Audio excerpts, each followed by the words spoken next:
Paramania Radio. So it's Monday. Yeah. And what do we always do on Monday? Well, duh. We go there.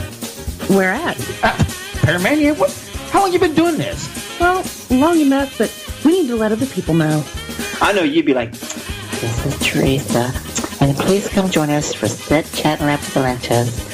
Jay will and make this you is laugh. Jay. Hey, y'all, this is Big Dumb Redneck. Come listen to us here on ParamaniaRadio.com. I'll get out my stones and my crystals and make you feel all tingly inside. And I'm about as sensitive as a rock. You are a rock. This party's one. What time? 7 to 9 p.m. Where are you at? I'm right here. I'm Why? sitting next to you. You're looking at me. I'm not allowed to be in the studio with you. You do bad things. Oh, no, not all the time. You guys come and listen to us. I on would. ParamaniaRadio.com. I would, because she's funny. Monday nights, 7p to 9p. Eastern Daylight Time. ParamaniaRadio.com. The views expressed and the opinions given by the individual hosts and their guests do not necessarily reflect those of Paramania, its affiliates, or its sponsors. You are listening to Paramania Radio.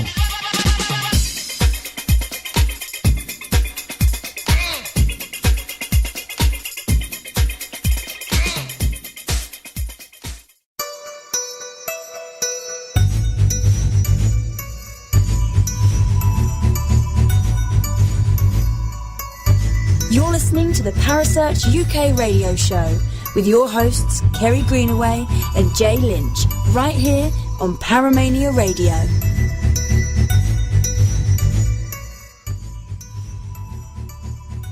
Good evening, everyone, and welcome back to the Parasearch UK radio show. I'm back. Hi, Kerry. Did you miss me? Yes, hell yes, I did miss you. I missed you so much. I missed you. Yes, I missed you a lot. We'll have to aim better. I love it when a woman lies to me. Oh, no, I did. I so did. The last one that lied to me says, no, I promise I won't break it. You can tell where this show's going already, can't you, everybody? No, it's going to be fine. It's going to be fine. I swear to God, it will be fine. Maybe. No, I think it will. Maybe. You know, Time will tell. just pre-show conversation is coming to my mind now. Dr. Dave, how are you back there, bub? Oh, he's eating, I think. Oh, he's eating, that's right. I don't care. I love doing it to him. I love Shame doing on it. you. Well, what? He knows I'm going to do it. He don't give a shit. That's why he kind of like, fuck it. Just forget it. He's Just like, I roll ain't with even gonna ask it. him. It's just Jay. Roll with it. Who cares? Oh, my God. Hey, Luke Walker's in the Facebook chat. Hi, Luke. How you doing, buddy? Love Luke. Hi, Luke. Mwah. Little kiss for Luke. I know. Honestly, the pond is separating us. It needs to change is all I can say. We need to get you over here. I'm actually blushing. Right this second. What? Funny. I know. I'm having a little soft spot for our Luke.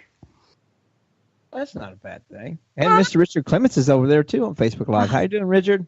Love Richard, too. Yeah, he's Hi, wonderful. Richard. I really want to get over there. I really want to go there so I can meet him someday. Teresa forget to turn the volume off on her damn thing, so now... Did you turn your mic off? Well, at least you remember to do that. Oh, don't be horrible. Yeah. Well, she forgot that I had used her computer when I did the Twitch thing. Yeah, that sounds bad. The Twitch thing. Yeah, Rick Rose and myself are now live. We're back with Ramblings of a Maniac podcast. You and Rick were twitching together. Yeah, but we are now on Twitch TV. So it's actually considered a talk show on TV. Yay! Speaking of it, he just joined. So, and you can find us every Tuesday night at 8 p.m. at Ghost Gamer on Twitch TV. Okay. He's in the live Facebook feed. So anyway, I see him. I'm going to plug myself. Me and Rick are back together. So, and then Kerry, I'm sorry I missed last week. I truly am. My work schedule has been so absolute hectic here lately, and it's not getting any better. I know, but you're here. And that's the main thing. So we've just gone for a discussion topic tonight, which forced you into the studio. Basically, because I was like, no, we're doing a topic now rather than getting a guest on. Because if I had a guest, then you go, oh, God, bail because I got work. So No. I'm sorry I missed Andy. I enjoy talking with Andy. I mean, even though he confuses the shit, I mean, loses me sometimes. But on the brighter side, he will put it in to where I can understand it. I mean, and I actually have respect for that. So it literally blows your mind. Well, that's a sign of a truly intelligent person. Is if they can talk, and then if they notice that you're not getting it, or you say, "Hey, you're completely over me," they can what I call dumb it down for me, and they got no problem doing it. Rick's getting mad at me because I said Ghost Gamer again. It's Ghost Gaming. Oh dear. Oh my God, I screwed up every single time. Put the link in the chat, Rick, and quit hollering at my stupid ass. Oh, he even put that in all caps. I know. Gaming. God. That's funny. So that's going really well for you, and that's awesome. I love Rick Rose. We so need to get him on a show. Yes, we do. We do. Yeah. But not that type of show. I want to talk to Rick if he will come on. If he will come on. Yeah, I know, because I've spoken to Rick. He's awesome. And I want him on a show. We'll putting that out there to the universe. Now, if you want to have one of those kind of shows, that's when you have to join Rick and I on Twitch. On Twitch with Ramblings of a Maniac podcast. Just know you remember the intro from before, right? Mm-hmm. It's the same How thing. can you forget it? Right? Hey, Kaz. But yeah, there's no holds barred. There's nothing off limits. He actually was switching and baiting me bad this week, and I kept falling for it. He was poking every little sore spot he could find with me and getting me to ramble on and just rant about something. And you rambled and ranted. I could hear you hollering in the other room. Although that should surprise nobody. So, well, enough about that. Promoting Rick and I. Promote. Anyway, let's move this show on. So, I chose a topic this week because I do love to throw a little topic into the round table discussion that we do. And I thought we'd discuss what actually makes a perfect paranormal investigator. Have you ever met Jay and Marie Yates? Well, clearly not, because they're in America and I'm in the UK. You'll meet two perfect paranormal different. So what makes that then? What makes them the perfect paranormal investigator? Not the fact that they're husband and wife, but the fact of how open they are, how honest they are about things, how approachable they are. I don't think that you can have a actual perfect paranormal investigator as far as knowing everything, but the ability to be approachable to other people, to be able to work with other people, to be able to lend an ear, help with advice, make contacts, whatever. I mean, just to be there to help other people. But you have to be able to take criticism. Oh, absolutely. And you also have to be able to listen to others willingly. What? Yeah. Knock Jay right off of that perfect spot. I just want to give a shout out, Carl Hutchinson and Kaz Rooney. These are my guys. These are my buds from the UK. Thank you for joining us. Oh, absolutely. Love you guys.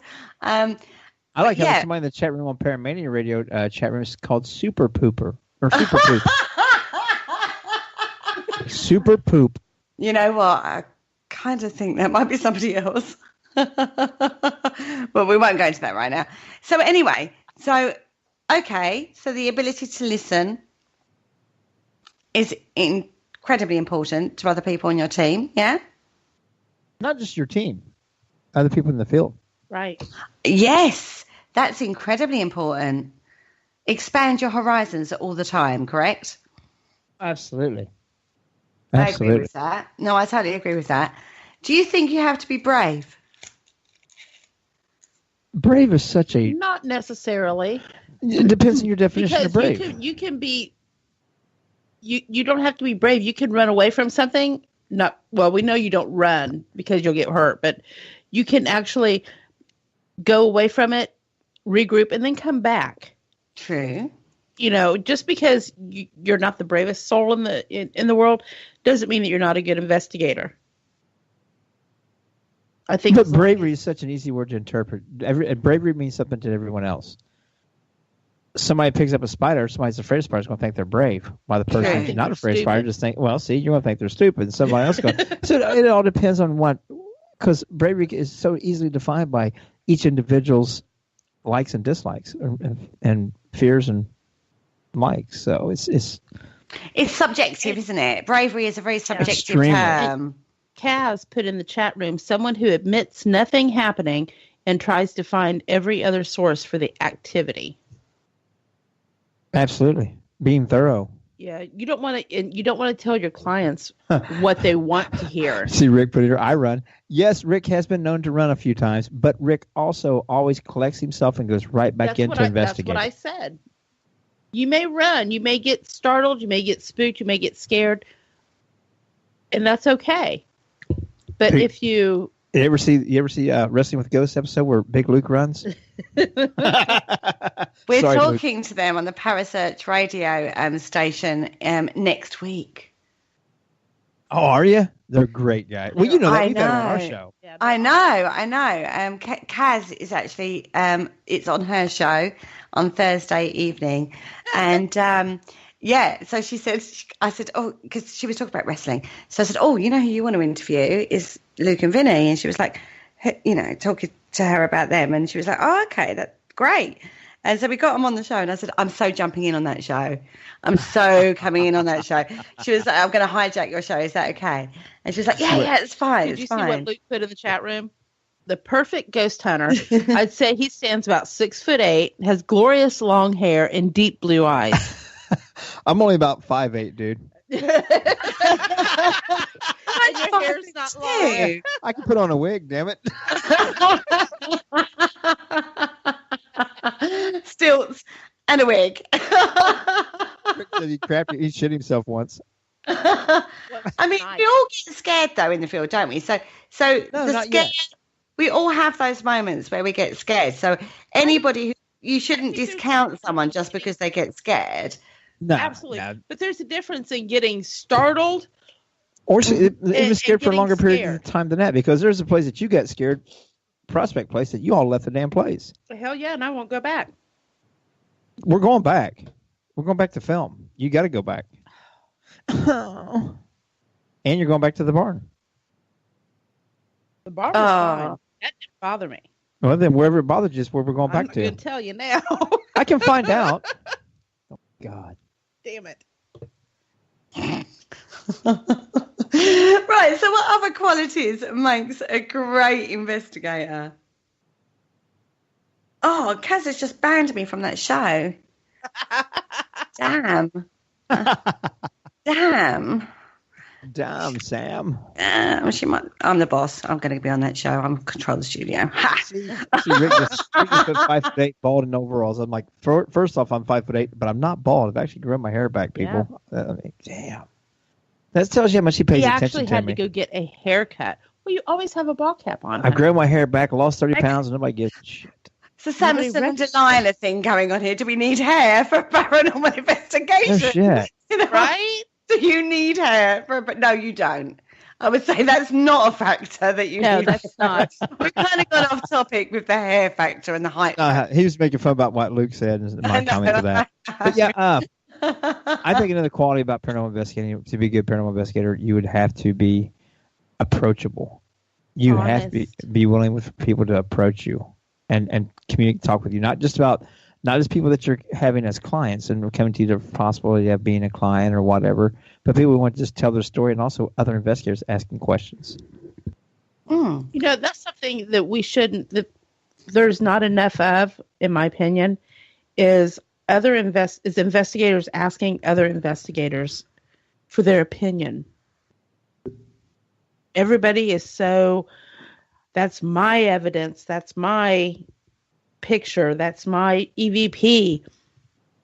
Well, you know what? Sometimes if you have somebody listen to it that has a fresh ear or a set of fresh eyes, it's something different. And maybe they agree with you. Yeah. But the morning after the night before, though, is always very telling, isn't it? Because you could hear something on the night on the playback, but the next day when you listen to it, you think, actually, no, that's not quite what exactly. I heard. That's not what I heard. Yeah, you think that, you have a Class A EVP, and then you listen back, and it's... No, I listened back to it. It sounds same. So having a discerning mind is actually quite integral then to being the perfect paranormal investigator, isn't it? We use other words, discerning integrity. Integrity, discerning. Would we say skepticism is part of being a perfect paranormal investigator? I have a problem with the whole perfect part. You cannot be a perfect paranormal investigator. Can't happen. Okay, let's do this. Let's build the perfect investigator right now. You look at me because I'm not. Okay. Big Luke's going to give the body and hair. So and eyes. We know what he looks like, Luke. Yeah, we've got the look down. Right. So, and I think that if they use equipment, they have to know their equipment. Oh, God, yeah. God, yeah. Know what you're recording with your equipment is. Know what you're doing with your equipment. Elephant.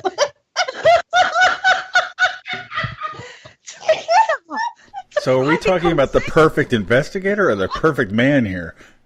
I'm confused.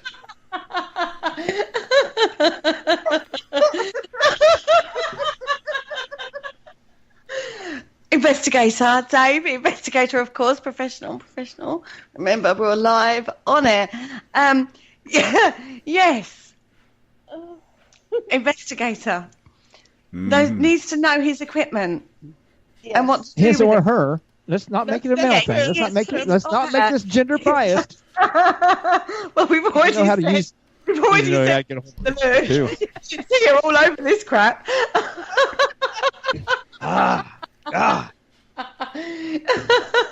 So you boys would have probably a different version of what a perfect investigator would look like, right? So we're going with ours for right now because we're going with our image. Should we say we're going with the male version of the perfect investigator? That's right. God, this is going so different to how I envisaged this show in my head. Okay. Anyway, focus, guys. Focus. I wouldn't know what the perfect investigator looks like because perfect investigators do it without a flashlight. Ooh, no flashlight. Can't see what you're doing then. If you know what you're doing, you don't need to see it. Over the goddamn place tonight. Jesus. This so wasn't how I envisaged the show. I will just point that out, everybody. I kind of like... Harry, my love from the other side of the pond. You knew that I was going to be involved. Why would you envision how anything would go if I'm going to be involved with it? I'm literally crying right now. Oh, my God. Oh, I've got mascara all over my face now. Yeah. So, sorry, Dave, why no flashlight? Wouldn't you trip, fall, hurt yourself? Do you want to see what's going on? You're trying to salvage this conversation. Yeah. She is digging so hard. I personally use a flashlight, especially if there are stairs or... I personally don't use a flashlight. I know where I'm going. Shut up, Jay. I'm not even with you. Damn it. I can see this just being a giggle fest the whole show now. We've just disintegrated into giggles.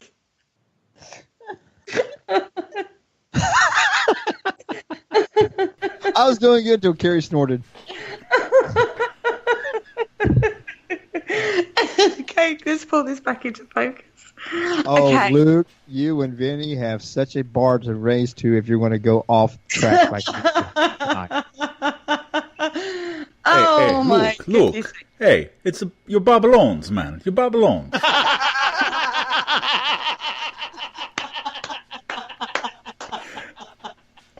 Oh, shit, I'm done for. I love those guys. Oh, my goodness. Okay, right. So, I don't even know what to say now. Find a method time so we can all have a pop-up show. We're trying to build the perfect paranormal investigator. So what qualities does this perfect paranormal investigator need to have? So we've decided that they need to be 6 foot, long hair and blue eyes. We've decided they need to know their equipment. I can't help. They can't have a flashlight, although I would argue that point personally. For health and safety reasons, of course, everybody. Do they need to be a little sensitive? All they have to do is be Zach Baggins. No, don't bring Zach into the moment. I've got a whole different image going on. So I think they have to be very honest. Mm-hmm. They can't tell a client demon just what they want to hear. Right? They can't say, "Oh yes, you have 5 demons in here," and see ya. You can't do that. That is a big beef of mine. That you have so many people and so many teams come into place, give them their so-called rendition of what they find is their findings, and then haul ass on the client. And leave them hanging. Yeah. Then you have to get another team in there. They do the same thing. And finally get a team that would actually stick around and work with them. Because if you're going to dedicate to a residential, you're going to dedicate to it. You're going to spend some time there. A lot of time. Mm-hmm. I agree. Mm-hmm. Yeah. If you're going to do it properly, you've got to do it properly. Yes. Well, that's why you do it properly. So you can do it properly. Got to do it properly. No, you've got to have that stamina. Whoa. Alrighty then. But no, you have, because you've got to have that stamina to do that longevity of investigation. There's no point you going once or twice and then, oh God, this is just so bad. You know what I mean? You've got to be able to keep going back and having that same interaction that you have. Well, Luke posted in here, he says, you have to have a rudimentary knowledge of life experiences outside of the paranormal that can help you investigate. Basic understanding of carpentry, how wood contracts and expands, plumbing noises, general detective skills make you one critical thinker. And there's even so much more than that. We learned, or at least I learned not too long ago, about a year ago, and I haven't got one into my kit yet, and I should. A simple detector for CO2. There was a case where a family was having all kinds of issues with this, and they thought they did. And the people on the internet, and some friends we know is out in California, they took in a CO2 detector within an hour or so. It went off like crazy. Come to find out they had a CO2 leak on their gas furnace or stove or something like that. Save the family. And not only did it save the family, but CO2 poisoning can cause a lot of the hallucinations and stuff that would seem to be something paranormal. So there's so many more things that you need to basically understand with that to rule out things first. Right. And you even have to be able to have, to me, I think you have to have somewhat, or at least someone on your team has to have somewhat medical knowledge. Because if you go in and you go to the bathroom and you check out their cabinet, you see that they're taking all these hallucinogen, medications that can cause hallucinations and paranoia and all of this. Well, guess what? That might be a cause. Yeah. You have to be logical thinking, critical, logical, have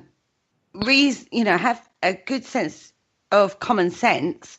You had a hell of a lot of common sense, I think, and worked the factor that the chances are it's not paranormal, that you have to look at every other aspect before you can start thinking of it in that way. Absolutely. Yeah. I mean, I know we all have personal experiences, particularly when you work spiritually, but you still have to have that critical mindset. Oh, yeah. Yeah. You have to, just because, I sense something here doesn't mean that I'm not sitting inside of a fear cage and there's a reason, just because you have some spiritual gifts and you're sensitive and you can sense things, that still makes you susceptible just like every other normal person. Mm-hmm. Yeah. Dave? Dave's disappeared again, I think. That's my job. Do you think you have to be sensitive? I don't know who Super Poop is in the chat room over on Paramania page, but now they're just bombarding the chat room with garbage. See, I don't believe there is such a thing as a perfect paranormal investigator. Oh, absolutely and not. I don't think being sensitive or not sensitive is necessarily a good or bad trait. I think having a balance on the team of people and the wide range of people and their wide range of experiences, life experiences, is really how you make a good paranormal team. But to say that the perfect paranormal investigator has to be one way or another, well, first of all, it's just not possible. And second, I don't think that would necessarily be great if you had 6 people that are all identical clones on the same team. You know what I mean? Because somehow you're going to overlook or miss something because you lose thought and creativity and ideas. True, that's a good point. Yes. That's a very good point. You need that interaction of ideas and brainstorming almost to get a different perspective. Yeah. I like that point. Yeah, I think you're better off with a very, very good paranormal team than a perfect paranormal investigator. There's no way one individual could take on and handle everything.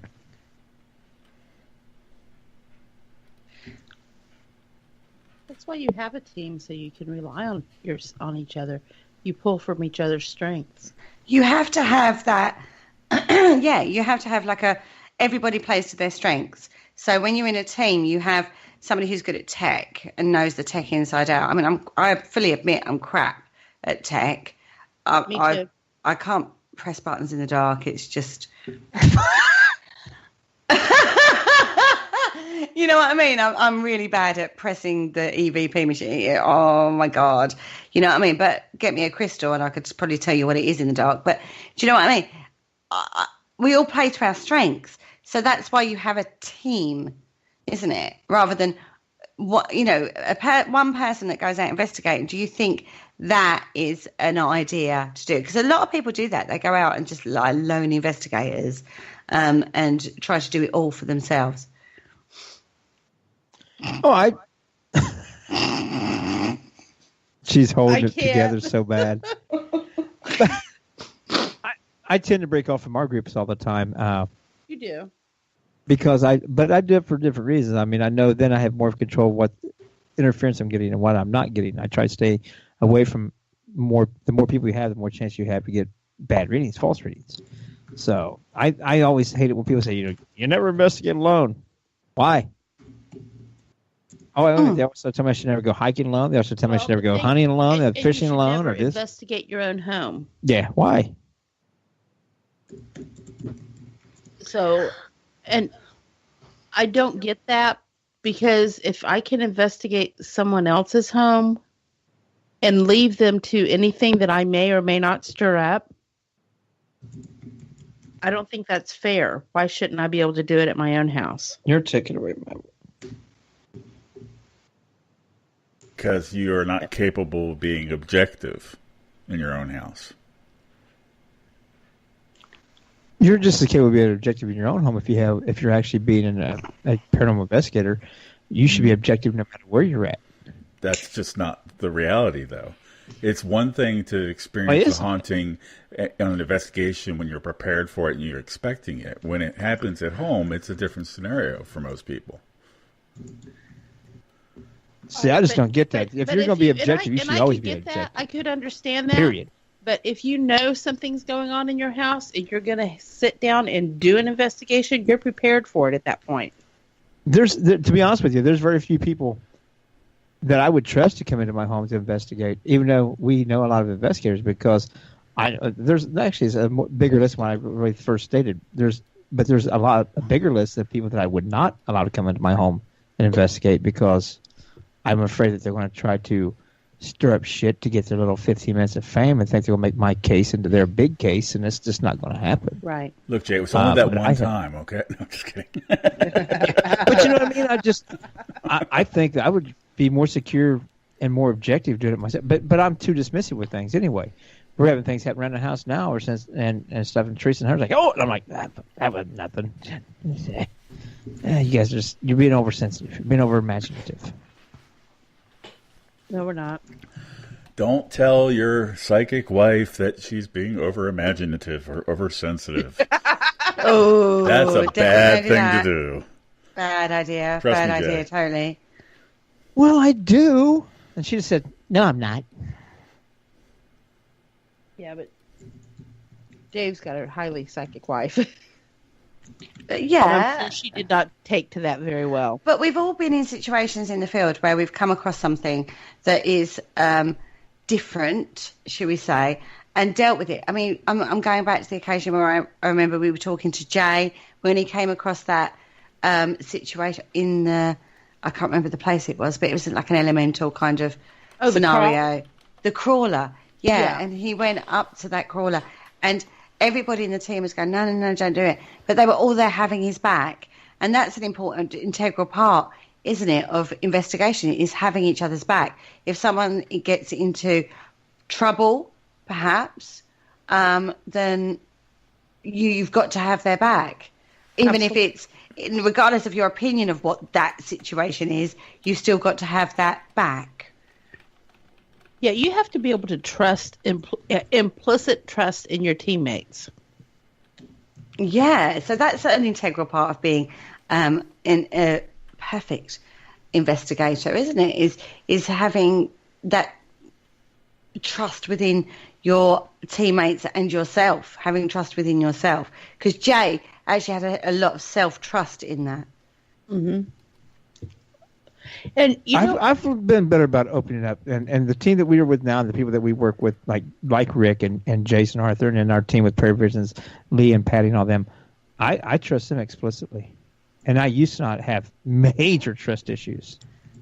Even Rich Valdez, I allowed him to have Teresa's back, and I sat back and watched, that doesn't sound good, does it? No, that didn't sound good at all. But that's true.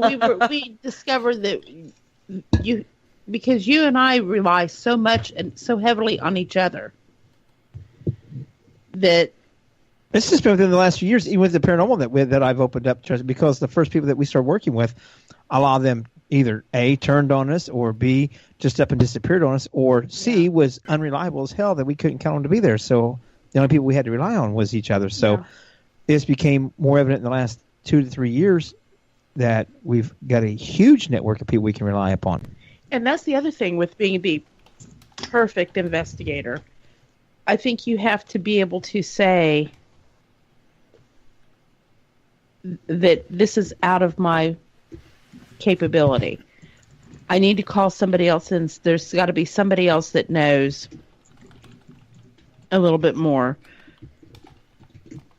You know what I mean? Call in somebody. If it's something that is a demon, you've got to be able to step aside and call in somebody else for the help of the family. Mm-hmm.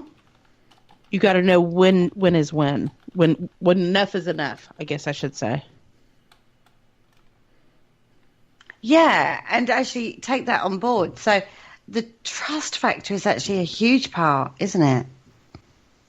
Particularly when you're working in a team.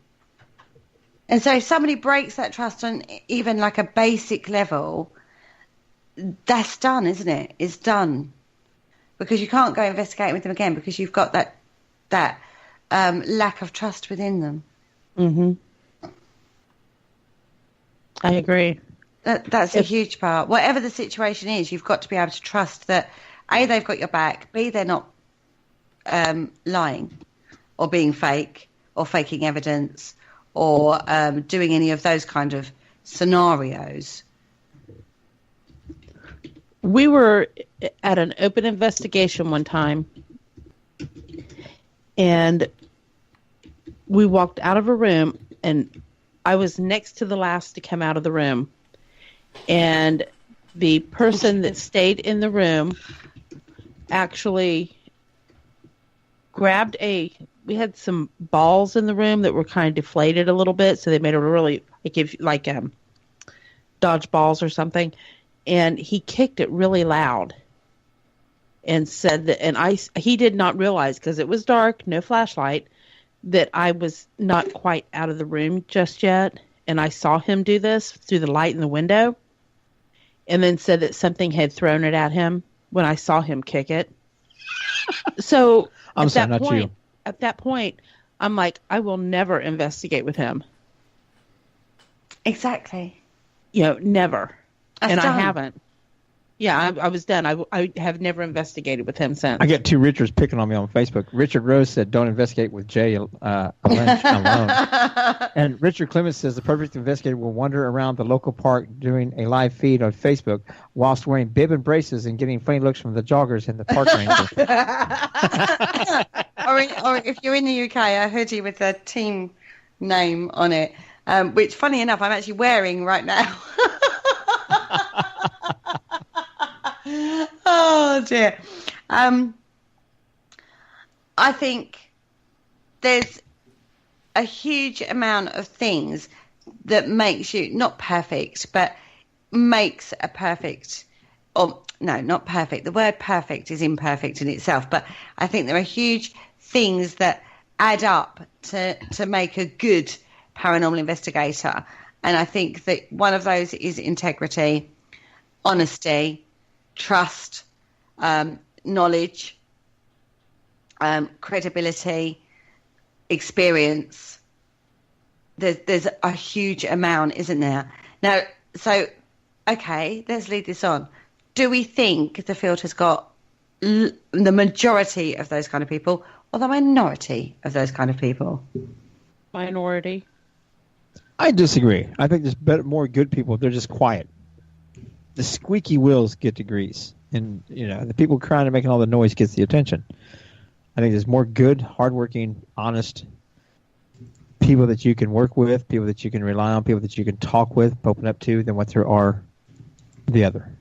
And that's one good thing about when we go to these conventions, is that you get to meet people face to face that you've talked to on Facebook, and you've liked their posts and everything.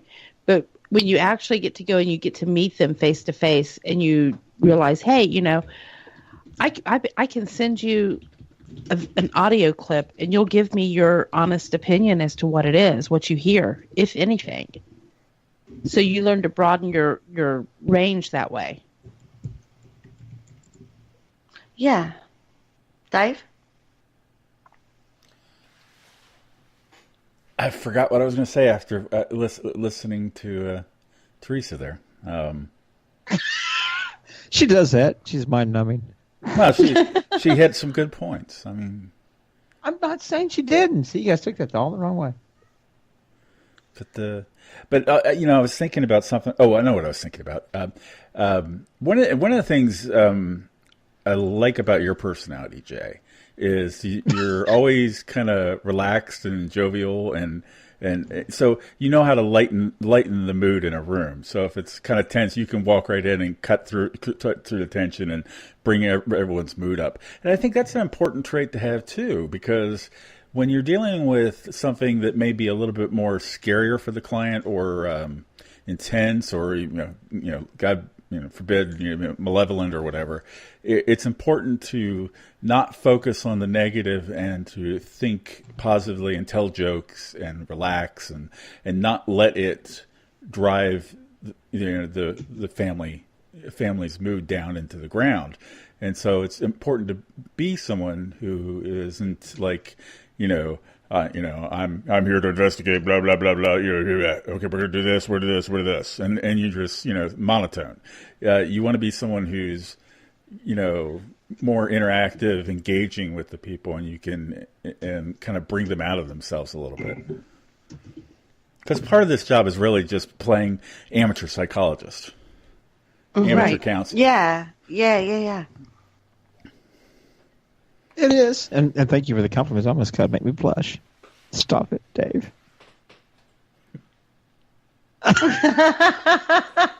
Silence!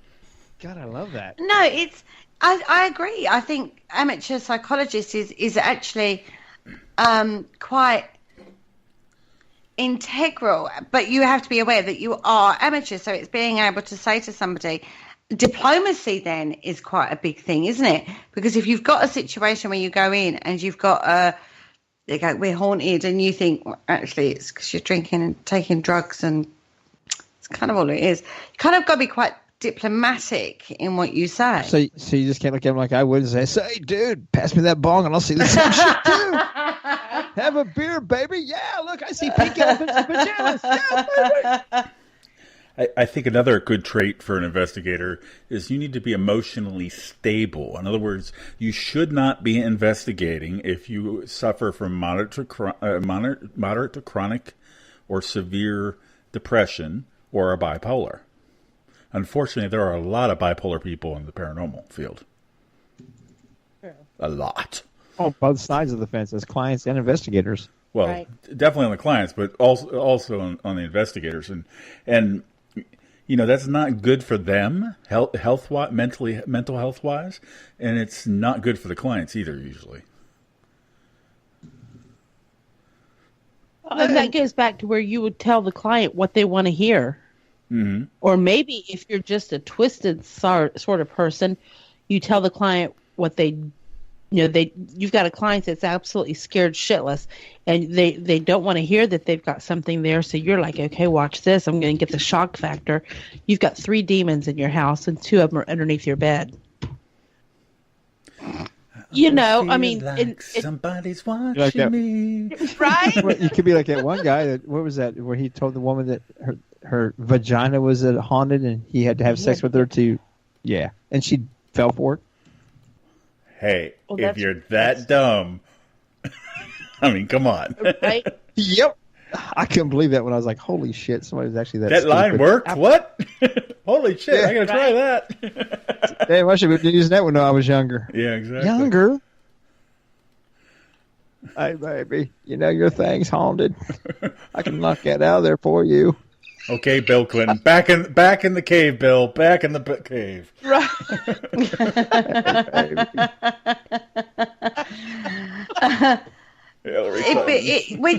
When you start looking at this, it's a whole ball game, isn't it? It's not just one person can fill all roles. It is made up of so many different levels and so many different knowledge bases that help make an investigation what it is.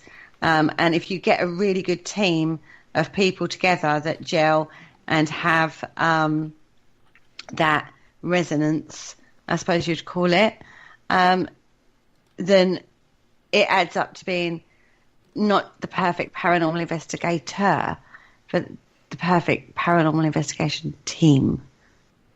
But now I have a question on this. To be a very good paranormal investigative team, do you allow your personal religious beliefs to influence your investigation? Nah.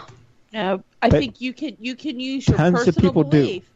I think you can use your personal belief to protect yourself or your team. But that's where it should stop. Tons of people do interject their personal religious beliefs into the paranormal big time. I think that's wrong. I think it's wrong. Well, first you have to define religious beliefs. Because in some ways you could say a lot of the beliefs that people have about what the paranormal is, or they've adapted from the metaphysical community, and occult and Wiccan community and so forth, they are religious beliefs, really, when you get down to it.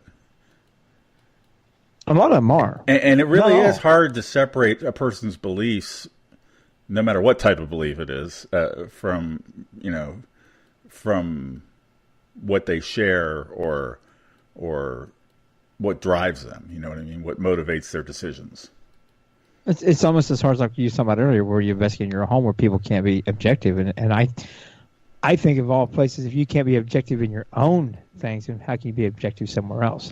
I see it the exact opposite. I really do. I've always had issues with people saying never investigate your own home. I'm like, so I can't kick the demon in my house, but I can come at your house and piss in its eye. That's just not right. How can I come to your home, strips and shit, and then go home to my home and be nice and safe and leave you alone? That's just not right. Doing it either place. Exactly, but I'm saying, but that No. happens though. That happens though. No, but that happens. People go into somebody's house, piss off whatever's there, or just sometimes just by walking in, you piss it off. Mm-hmm. And then there is something there. Right. But then you get to go home to your nice, warm, safe home, and you've stirred up all kinds of shit for the other team or for the other family there. You know, they're saying, like Dave said, it may follow your butt home. You know, even though you may take measures so it doesn't, it still may. Yeah, the thing irks me most about some paranormal investigators is I've heard several times from multiple people, the client just keeps calling me in the middle of the night. Well, what are you doing wrong?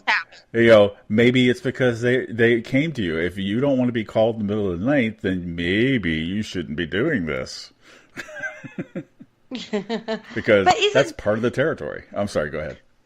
No, I'm sorry. There's a point there. There's a belief system there in place already, though. The fact that there could be something there. You know, you have to suspend all belief system, even if you're working in a spiritual way. You can say what you've got, but again, you can't prove that. So that's a personal belief system. That's a personal experience. So you have to be very, very careful when working, particularly when you're going into someone's home. You have to be incredibly careful in how you deal with your personal experience, because you can't back that up. That's very true. It's true. And bearing in mind, I'm a spiritual baby. I work in a spiritual way in the field. So I get it. I totally get it. But I would still hesitate before I would say anything in regards to what I was getting, unless there was witness that. It's very difficult to know how to proceed with that, because I can sit there and talk to the cows come home about what I'm seeing, what I'm getting, what impressions I'm receiving, all that sort of stuff, what energy I'm feeling. But that is my personal experience of that situation. That's not necessarily, depending on different viewpoints, what is happening. Do you see what I mean? If I say, you know what, I'm sensing it, or I'm seeing somebody over there stirring the coffee cup, and then our camera takes you pan over there, and you see the coffee cup shift, or you see the spoon twirl around in it. There's evidence as to what you've got. Yes, but if you don't have that evidence, you're just talking out your butt at that point. Yeah, you could sit there. A fake could sit there and say whatever they want, or we've seen it before, and you see a medium get up and do a cold reading and take cues from, it's called cold reading, isn't it? You know, someone looks at a person's dress and they very generalisation. We've seen all psychics do that before now, right. But when you're in the field and you're working, you know what you're getting. Now, what you're getting is you believe is true, but believe is the key word there. That is your belief. You know, somebody else on the team is sitting there going, well, I'm sitting there not feeling a thing. Do you know what I mean? So belief is the key word on that one. That's your personal experience. That's what you believe you're getting. I'm the same as you, T. I walk into a location, that's what I believe I get. But again, I'm going to say it again, believe is the key word. You have to be very, very careful. But I do think it's important to have that balance on a team. How you address that is actually key. So diplomacy then comes into it, doesn't it? It does. And that's why I leave that up to Teresa. Yeah, Jay's like a bull in a china shop. I can be diplomatic about things. I just choose not to. To me, there's a way to tell people to go to hell in such a way they can look forward to the trip. But to me, that's so sometimes too long-winded. People need to be told exactly what it is, short and to the point. The misunderstandings. That way, honey, you take their hand and point them in the right direction. What's wrong with that? Sometimes it's a little bit forceful. You need to have that little bit of, like we said, diplomacy there. which you do not. When you use too much diplomacy, though, people then have a chance to try to misinterpret or reinterpret what you say or how you say it. When you're short and to the point and direct, there's no room for wiggle around and say, well, I thought you kind of meant, no, I said these words right here. They mean this right here. There's no, that's where I think that sometimes diplomacy can be overused and it can be more harmful than what can be good. So someone who communicates clearly is a good trait. Yeah, oh, absolutely. There you go.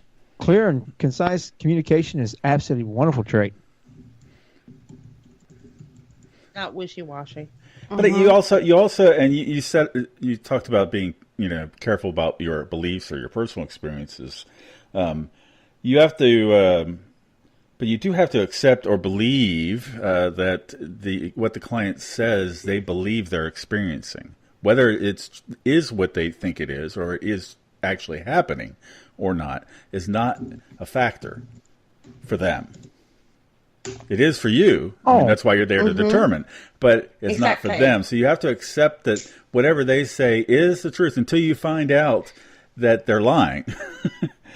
But that's why there's things we do during an investigation to determine that. But that's why you have to have a discerning mind. You have to have that common sense. You have to have that for a level of skepticism with it. Also, I mean, I know one of my friends in the field went to a private investigation and found they said they had extreme poltergeist activity. And while he was there, a book flew out of the bookshelf. And landed on the floor. And he was like, well, that's interesting. And went back a few times. Various things happened. And the more he looked into it, the more he realised that fishing wire, shall we say, was very integral into a lot of the poltergeist activity that was occurring. But it was, he goes, I still don't know the motivation. They didn't want the attention. They didn't want fame. I still don't know why they did that. And it was only him, not a team going in. It was only him as a quite very skeptical mind. He's he works under a different name completely, but he soon debunked all of the activity because of that. So you have to have that discernment. You have to have that rational mindset as well. So you can, I remember watching a TED Talk. I love TED Talks about a haunting. And she was talking about how she got herself worked up. She'd smashed the house. She'd done all the spiritual side of things because she believed she was being haunted. Turned out to be carbon monoxide poisoning. And that was causing all the effects on her physical self that she was expecting. So you have to be like that. You can't not be like that. Whether that's you as a lone person or as a team. Right. I just don't think you should be... First off, I would never do residential alone. Right. That's what I was trying to think how to word this. Yeah. No, that's fine. That's a legal issue. You never go into a place, and a safety issue, but you never go into a place by yourself. You always go with a witness for safety and for legal reasons, because you know what? People do some stupid shit. You go into a house to investigate. You're there to help them, and then they accuse you of stealing something that they really actually just took and sold at a pawn shop and then turned around and reported it stolen, and now you get arrested or whatever and go to court. See, that's more of a thing in America. It's starting to become more apparent in the UK because UK is always behind America in these kind of things, but we're starting to get more like that in the UK. But I agree. I would always have a witness with me. I'd always take someone with me. There's no way I would do it on my own. But as I say, we do tend to follow trends, and we are slowly coming up to the American self-protection, should we say, in that kind of way. CYA. Yeah. Cover your arse. Cover your arse every single step of the way. Which is why even if you don't believe in doing, doing much video work for investigations, like I don't really care for video that much because you really very seldomly get any real evidence with it. I think it's important to take a camera through your walkthrough and record where everything is in every room. Just make sure you get everything, visual record, because that's another CYA thing. Because later on, when someone accuses something of being there, and if you walk through at the end and do the same thing, now you have 2 records before and after the investigation of where everything was. That's a good point. Yeah. I just did the hell out of residentials as much as possible. And you can do that too. I'd rather do venues. I'd rather do places like that. Yeah. But I do with Paravisions because I trust them. Mm-hmm.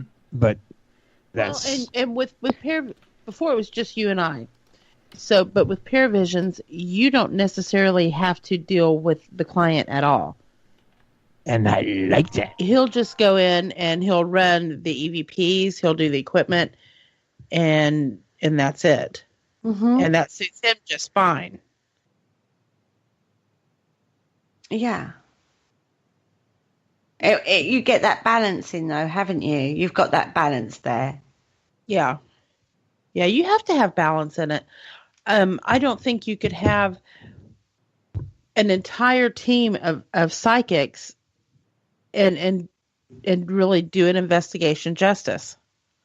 I don't think you can have an entire team of full-blown skeptics and do an investigation justice. Uh-huh. I think you have to have the balance of the two. I agree with you, T. And as Wayne has put into the chat room, it's a para-family, not a para-team. That's right. And we got less than about 2 minutes left. Less than a minute. Gosh, Thank you all. less than a minute. Yeah. Thank you guys. Bye. Have a good See you night. later. Bye. Stay Great. for Chris and Bye. Wayne show. And watch out for elephants. Well, of course. Always watch out for the elephant. Oh, Lord. Oh my God. Thank you for listening. Don't forget to join us for more shows throughout the week. Find us on Facebook, Twitter, and the World Wide Web to keep up to date with all the shows right here on Parasearch Radio.